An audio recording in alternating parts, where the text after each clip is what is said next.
Hello, everybody, and welcome back to episode 4 of the Moving Forward podcast, and a podcast about the NBA, everything that's going on. Going to start doing these twice a week, every 3 days apart. Monday, Thursday is going to be the consistent upload schedule, I believe. So bear with me as I figure it out. Thank you to anybody who watched on the YouTube side of things. Thank you for all of that. I also encourage people to go subscribe or join whatever podcast place you listen to, Spotify or Apple Podcast. But yeah, let's get right into the NBA news. We're going to start with NBA news this time instead of recapping games. It's been a while since we talked about the news of the NBA. So basically the news in the NBA on Wednesday was the wildest day. First, Chris Paul starts off with being placed into health and safety protocols. No one knows how long he's going to be out for, but I saw something that the NBA had one positive test out of 146 people. We're going to have to guess that's Chris Paul. From everything that I'm hearing, I believe that Chris Paul is vaccinated, so that means that his stay in the health and safety protocol might be a little bit shorter than we normally see, but that's not a for sure thing. So depending on when this Clippers-Jazz series ends, Chris Paul may miss 1 or 2 games, maybe 3 or 4. It's really unclear. No one knows what's going on, but I feel really bad for Chris Paul. This dude is just such bad luck on his half. One of the greatest point guards the game has ever seen, but he's always been injured in the playoffs. It seems like always bad stuff's happening in the playoffs, so really feel for Chris Paul, man. Hoping he can make it back, because I think this Phoenix Suns team, might be currently my favorite to win the NBA title this year. Maybe the Nets with Harden back, but Harden looked really bad in their first game back, but we'll get to that in a little bit. Second news that came out maybe like 5 minutes after this, Kawhi Leonard out for Game 5. Big ACL injury for Kawhi Leonard. LeBron tweeted a lot about how he saw these injuries coming. So many star players were injured. But really, really tough news for Kawhi. Kawhi has been really dominant. He had a really, really big Game 4. Came up limp after a big play. They haven't come out and said anything if it's an ACL tear or not, but a lot of people believe it's at least an ACL strain, which is still a long-term injury. So he was out for Game 5, and we'll recap what happened in Game 5 last night a little bit later, but I don't see him being back for at least this series. So Kawhi Leonard's going to miss a long time, but Paul George really stepped up, and so did other guys, but we'll talk about that in the future. But Kawhi Leonard, really for him. The NBA this year just hasn't been the same with injuries. Just so many players getting injured this year. Really tough to see. Next is the Stan Van Gundy news, firing out of the Pelicans. Not surprised by that. It'll be Zion's third coach in 3 years in the NBA. That's really, really tough if you're Zion. I didn't understand the Van Gundy hiring to begin with. I didn't think that he was all that great of a coach in Detroit when I watched him a lot. And it felt like he could never figure out what this Pelicans team wanted to do this year either. They were looking to make a big leap this year. I know the Western Conference is loaded, but they really didn't improve at all. So the firing of Stan Van Gundy makes sense.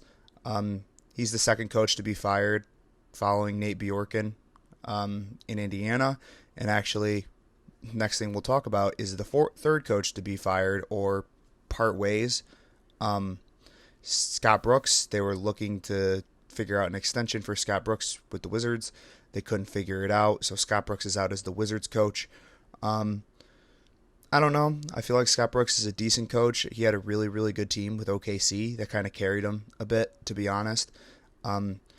He led this Wizards team to the playoffs, which a lot of people didn't think they were going to make it after such a bad start. So I don't know if Scott Brooks deserves another chance to be an NBA coach, but if you're the Wizards, I think everything kind of relies on this year. You need a really good Russ year, not an up-and-down Russ year, and you need to prove to Bradley Beal that, hey, you should stay here. So, not surprised. Scott Brooks has been there for a while. They made the semifinals in 2016, 2017, but besides that, not much.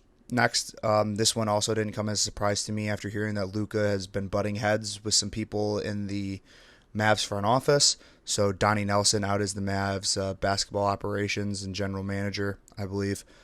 Not surprised by that. I think they really want Luka's input moving forward, with all the decisions that they make, and really to build a contender around him, because I feel like that's his biggest gripe right now with their organization is that they're not building a big contender around here.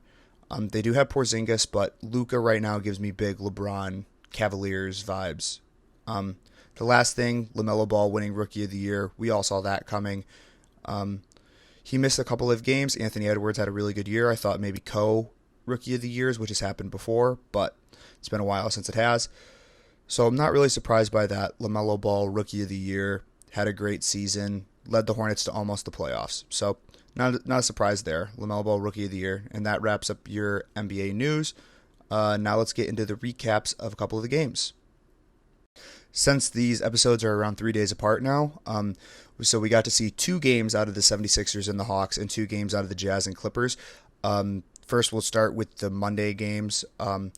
76ers and Hawks, I told you guys to take the over and the 76ers. Both those things were very wrong. Only 203 points scored in this game, and the 76ers lost. I don't know, is the second half of the 76ers in both their games. I guess I'll recap both the games for the 76ers.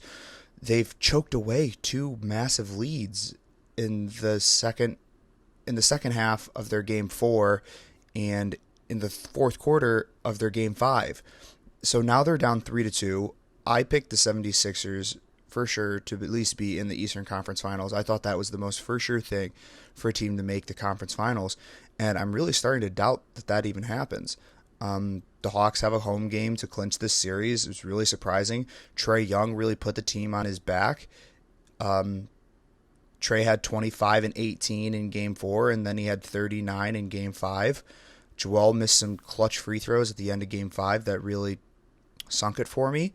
But besides that, it's just really staggering stuff.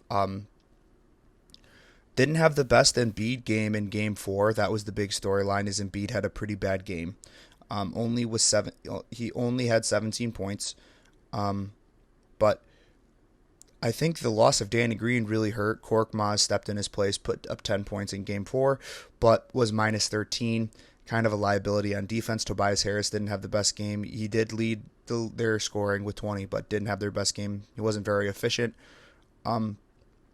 Joel had 20 rebounds, which is good to see, but I don't know, the 76ers team lacks depth, and that's where the Hawks are getting them. The Hawks had a really good game from their starters, which is kind of surprising because the bench is what's been carrying them in this series. But they had 25 from Trae, 22 from Bogdanovich, 10 from Herter, 22 from Capella, and 14 from Collins. I feel like this team gets even more dangerous if you can somehow get DeAndre Hunter back at some point this year. I know he's basically like a maybe almost every single game, so that's surprising. And then let me just recap the game from last night. The 76ers get outscored in the fourth quarter 40-19, give up a 26 point lead, I believe is what it was at the time, their biggest lead. Trae Young had 39. Their bench, absolutely killer. Plus 13 off the bench, plus 12 off the bench, plus 13 off the bench, plus 31 for Lou Williams. Lou Williams, who's been always known as a bad playoff player, had one of his best playoff games efficiency-wise. Plus 31 is absolutely outstanding. Lou Williams was a spark plug that made this game come back. All their starters had a negative plus-minus. We go over to the 76ers. All their starters had plus-minuses except for Tobias Harris, who only had 4 points. One of the worst Tobias Harris games I've seen in a long time after praising him the last episode about how good he's been in the playoffs. He's really put up 2 stinkers of a game back-to-back. And then their bench, obviously, really bad. Only 13 points off the bench. But Embiid looked like regular Embiid last night, had 37. Seth Curry had 36, but Simmons with 8 and Tobias Harris with 4 is not enough for the 76ers to be a good team. And this Hawks team is resilient, and they keep fighting, and they're high energy, and they make a lot of three-pointers. So I have no idea what to expect from Game 4 on Friday. I feel like, to be honest, the 76ers probably tie this thing. 3-3, have a Game 7. That'd be awesome to see. That's what I'm rooting for, to be honest. But that is what I'm going to wrap up with the 76ers and Hawks. The Hawks are really, it just seems like they want it more almost. It seems like the 76ers are the more battle-tested team, the more experienced team, but the Hawks want it more. And behind Trae Young, the numbers he's been putting up, especially scoring the basketball in this series, I thought maybe Simmons was the answer on Trae Young. It's not really working. Matisse Thybulle isn't really working either. So really curious to see what the game plan with Trae Young is, because he was what killed the 76ers in back-to-back games. First, it was his passing ability in Game 4, then his scoring ability in Game 5. We cannot knock Trae Young anymore. He has deserved the praise that he gets. Absolutely insane how well he's been playing these playoffs, and it's just absolute. It's a lot of people said Trae won't be able to lead a team. I think Trae Young can lead this team to a lot of really good things for years to come, especially the more experience this group gets. So I expect in game 6 for it to be a Philadelphia 76ers win, and we will be talking about Game 7 on the recap episode on Monday, where I recap both the episodes. So 76ers are going to win that game. Now to recap the other series that we've had 2 games in since the 3-day break, talking about the Jazz and the Clippers. What is happening to the Utah Jazz? They looked so good in Game 2 of this series. Game 1, they kind of squeaked out not an easy win, but a hard-fought win that I was super impressed by. But ever since that Game 2, this has just not been the same Jazz team. They're not scoring as well. Donovan Mitchell is giving you numbers. He had 37 in Game 4. We'll talk about Game 4 first and then Game 5. But their bench is horrendous. Even their bench guys in Game 4 didn't really give you much. The guys that you kind of expect to give you at least decent numbers. Clarkson only gave them 8.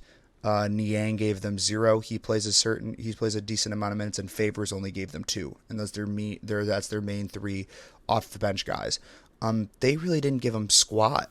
And the Clippers look like I thought after Game 4.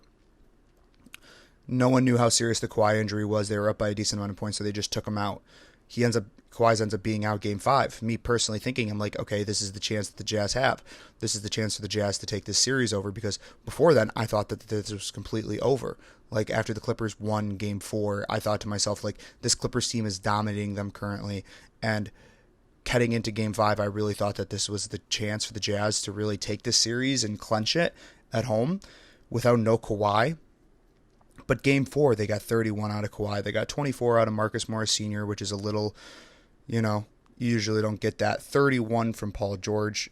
It was those 3 that really led the way. That's all it takes. With the Clippers, they had 3 guys that really broke out, and then they had some decent scoring off the bench, much better scoring than the Jazz. That's all it took, because Donovan Mitchell was the only one to score above 20. Bogdanovich had 18. Gobert had 11. He only had 4 field goal attempts. And Ingles had 19. So their main 3 outscored their main 3. And then it was over after that, because the Jazz bench is horrendous. So it didn't take much after that in Game 4. So Game 4 really just came down to the Clippers putting together a much better overall performance, even though Donovan Mitchell really stood out to me. But Paul George and Kawhi Leonard both having 31 is super impressive. What those 2 are doing right now, you cannot call him Pandemic P anymore. He's playoff P. He's Paul George. He's playing really well. I don't like the nickname to begin with, but just super impressive stuff in Game 4. And then heading into Game 5, I thought for sure that this was the game for the Jazz to win, like I've been saying, for them to really capitalize. But no, they fell apart. They lost by 8. It was a really close game through and through, but the Clippers outscored them by 14 in the third quarter, really pulled away from the Jazz in an already close game. Marcus Morris stepped up, had 25. Reggie Jackson had a big night, had 22. Paul George had 37. Massive game for Paul George. A lot of people expected him to fall back into his old ways of not being able to perform in the playoffs. And no, he put up a 37-piece in one of the best games that I've seen him play in a long time. Paul George was absolutely incredible. And then 13 from Terrence Mann, who gave them good minutes in the starting lineup. They continue to go small.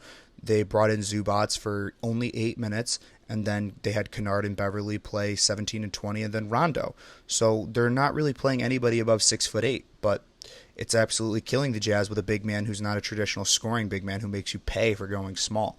So it's actually hurting the Jazz more now, even though Gobert is the defensive player of the year. That's why I always had a problem with a center being called defensive player of the year, is because he can't guard wing defenders, and as good as he is at blocking shots around the rim, he's not an overall great defender. He cannot guard on the perimeter. The Jazz numbers, Bogdanovich had 32, big night for Bogdanovich, and a bad Donovan Mitchell night with only 21 points. That really hurts you. Clarkson brought his stuff off the bench, 15, but then after that, no one else scored except for Niang had 2 points. So you had 17 bench points, and 15 of them were from Clarkson. That's what happens when you have to bring Ingles into the starting lineup because of no Conley. That even hurts your bench depth even more. So if you had Ingles, say you slide him out and you put him into the bench, that adds 12 more points to the bench compared to the 17 they had. So instead of 29, they only had 17. So Conley being out is absolutely killing the Jazz, but they have no excuse for a Kawhi Leonard-less Clippers team because they were favored by 8 points entering this game and they're getting killed. So it just rattles my mind. 36 rebounds for the Jazz, and they get out rebounded by the Clippers 37, 17 assists to only 15, and they hit 23 pointers and still lost this game. 23 pointers. So the Jazz are just hooking up 3-pointers. Bogdanovich shot 17 threes. Mitchell shot 14 threes. O'Neal shot 8 threes. He only made 2 of them. I want to think that this series is also going to go 7 just because I doubt that they have the same kind of productivity from the starting lineup in Game 6. But this is another thing where I don't know. Maybe Paul George has a huge night. But same way I felt about the other series, I think that the Utah Jazz get this one done in LA in Game 6, depending on if there's no Kawhi Leonard or not. Obviously, we'll know later by Friday. But I would have to say that probably the Jazz get this one done, force a Game 7, and then we'll also talk about that at the recap episode. But now let's talk about one of the greatest performances I've ever seen from Kevin Durant. So Kevin Durant had one of the greatest games I've ever seen and watched a player play.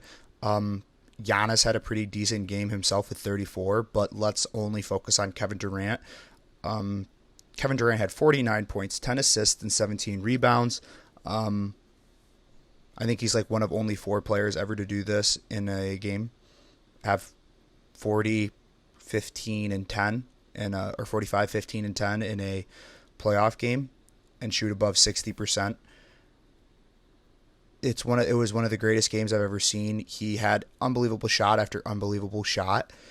And some of those shots at the end of the game where he was just leaning sideways, hitting threes, I just thought to myself, like, holy shit, this is the Kevin Durant from before the Achilles tear. This is the best player in the world. Like, I'm a LeBron guy, and I'll always think LeBron is better than KD overall in career. But Kevin Durant is the best player in the NBA right now.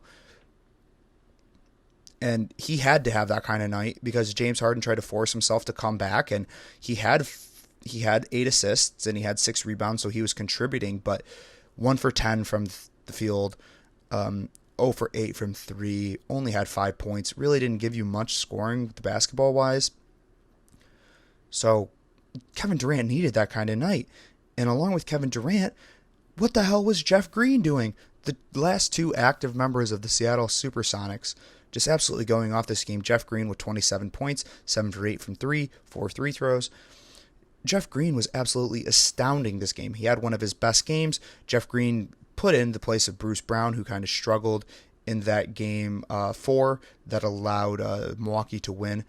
But what a great game from Kevin Durant, one of the all-time greatest players. And now I have to go out of my way and have a bone to pick with Giannis Antetokounmpo, who was last year's Defensive Player of the Year. Giannis, you were last year's Defensive Player of the Year.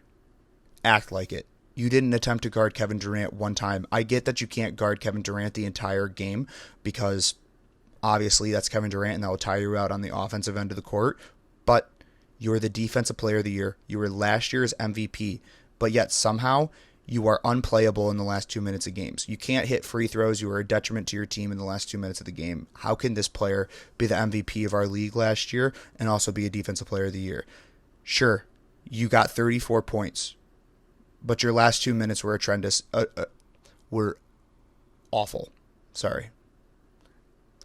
Absolutely awful. And everybody who watched the game can look at this box score and we can sit here and talk about 34 points, but everybody who watched the game knows how bad of the end of the game Giannis had. It was absolutely awful. Middleton had to do all the defending on Durant, which makes sense for most of the game, but if you're Giannis at the end of the game and you're the defensive player of the year, I've saw so many people on Twitter say, you didn't even give it a chance. He hardly even gave it a chance. Like, you have more height, you have more strength than Middleton. You should be a better matchup for Giannis. And then you let PJ Tucker go out there and just get absolutely bonked around by Kevin Durant. He doesn't have a chance. Whoever thought PJ Tucker was going to be the Kevin Durant stopper is a fucking idiot. Like, he didn't have a chance. But I say my piece with Game 4, Kevin Durant, Game 5, one of the all-time greatest performances by Kevin Durant. And then Giannis, what are you doing? Step up and do something defensively. And you can't be just dropping these passes like this all the time. He just drops pass after pass after pass. Like that one clutch pass when he dumped it down to him, Middleton dumped it down, and Giannis just fumbled it out of bounds when he had a dunk attempt to go up by 1. Absolutely awful. Now let's head into Game 6, which is tonight. Milwaukee is -6. Huge point spread. I can't believe it's that high, to be honest. Over-under at 220. They got past 220 last game. I actually thought that this was kind of a low number. They're expecting to have James Harden tonight. Kyrie Irving's not even going to make the trip. As far as a winning standpoint, I feel like the Bucks do get this one done. Unless James Harden comes out and looks like James Harden before the hamstring injury, which no one I think expects. I think the Bucks get this one done at home. I think that place is going to be rocking. Pfizer Forum. They were rocking in Game 3 and 4. They haven't lost at home yet.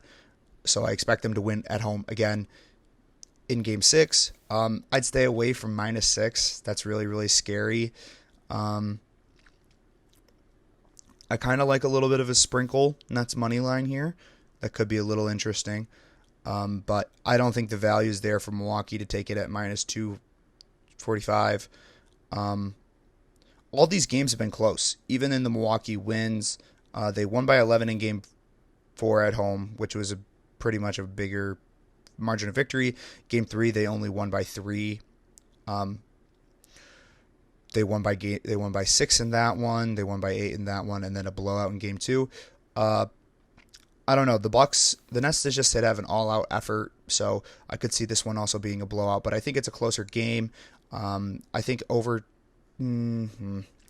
reluctant to say either thing, but if I had to go with one, I'd say sprinkle Nets money line, maybe Nets +6 would be my go-to bet for this one. I expect Milwaukee to tie this thing up and have a Game 7 in Brooklyn. Those are the recaps. We're going to do a quick Tankathon segment with the NBA Draft Lottery only 5 days away now, I believe, so stay tuned for that one. A bit of a longer episode today, so I apologize for that. I've been trying to keep them under 20 minutes. This one's clearly going to be over 20 minutes, so we're going to do the Tankathon pretty quick. Last time we did it, Toronto Raptors won, but now that we're 5 days away, I feel like it's really important for the Detroit Pistons to stay in this top 3. So let's spin this one. And hey, the first time ever the Detroit Pistons win the lottery. I feel like it's a consensus overall Cade Cunningham pick. Houston moves up or falls one spot to number 2. Easy Mobley. Toronto could get a Jalen Green type move. Fred VanVleet over to point guard. Sacramento jumps up 5 spots to 4. That'd be huge for them to get a Kuminga type, maybe a Suggs. Suggs wouldn't really make sense with Halliburton and Fox, but I could see that being a Kuminga type. Suggs as a shooting guard, maybe on Orlando. Orlando has so many holes that it's hard to guess what they would do. OKC, they don't get that extra Houston pick. They fall down to 6. So that would suck for OKC. Cleveland falls 2 spots to 7. Minnesota falls 2 spots and loses their pick to Golden State. Chicago probably more than likely going to lose their spot to Orlando unless they somehow land in that top 4, which I doubt happens, to be honest. It'd be pretty tough. And then just to wrap it up like it usually is, New Orleans, the Hornets, San Antonio, Indiana, and Golden State. So thank you, everybody, for listening to episode 4. This is going to be on YouTube. This will be on Spotify. This will be on Apple Podcast. I'll tweet out when it comes out, obviously. I do it every time. Thank you to anybody who listens. Trying to grow this thing slowly by slowly. So, yeah. Thank you, everyone, for listening. I'd avoid the gambling picks, but I'll post those on TikTok too. So don't really know about tonight's game. But thank you. Have a good one. Thank you for listening, and peace.